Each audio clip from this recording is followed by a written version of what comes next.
The Keller currently does not meet modern seismic standards, so it needs to be replaced or undergo a major renovation. The city plans to offer $300 million for the project. The question now is who should receive these millions of dollars in city money. Big changes are on the horizon for the performing arts in Portland.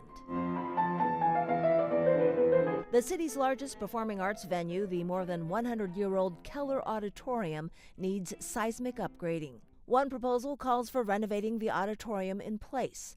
A second proposal would build a brand new facility near the Lloyd Center.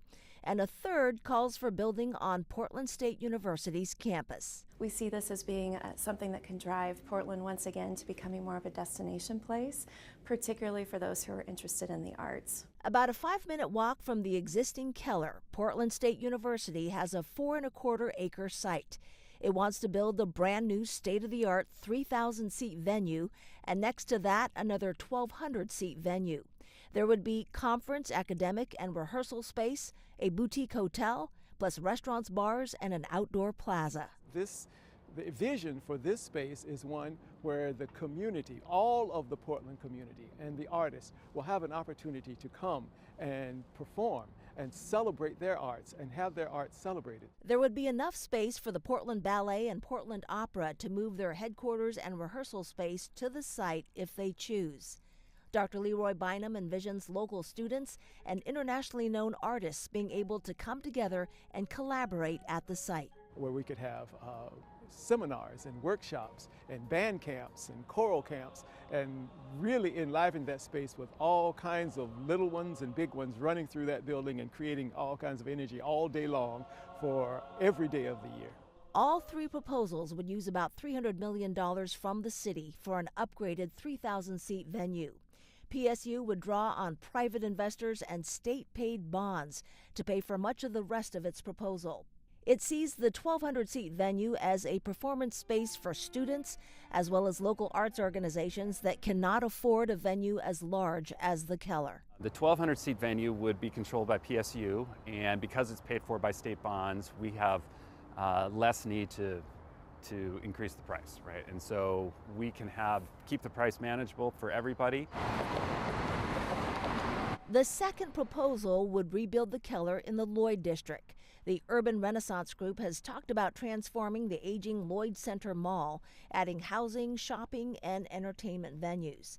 The group didn't want to do an on-camera interview, but sent us this statement saying, locating the new performing arts venue in Lloyd, making it the only one of the Portland 5 on the east side, would provide increased access to cultural and entertainment experiences for Portland's diverse communities. This really isn't the time to take 400,000 people a year out of the downtown core. The final proposal comes from the Halprin Landscape Conservancy, with backing from adjacent landowners, Melvin Mark, and institutions such as the Portland Art Museum. It wants to renovate the Keller in place. There is tremendous support for renewing it, and people making comments like, I had my high school graduation there, or my son did, or I saw my first Broadway play there. The people who live, reside here, work here, and so on are really the ones who came together, raised their hands and said, wait a second, is there a possibility that this and all of our memories might be abandoned, might be erased? The Halprin Group proposes renovations including an expanded lobby with a new restaurant and pub overlooking Keller Fountain, improved seating, additional dressing rooms, rehearsal spaces, and loading efficiencies. The project is real. It's not a list of wishes. We know that it's financeable. We know the time frame that we can do it in. But the one issue raised by renovating in place is the loss of the venue and cancellation of performances during the renovation. Broadway shows account for much of the income that supports the city's other theaters, and if the Keller is closed for a season or two, that lost revenue would be damaging. The Oregon Ballet Theater did not respond to our request for comment, but the Portland Opera says the closure of Keller Auditorium for an extended duration poses a multifaceted threat to the opera with far-reaching economic and social consequences.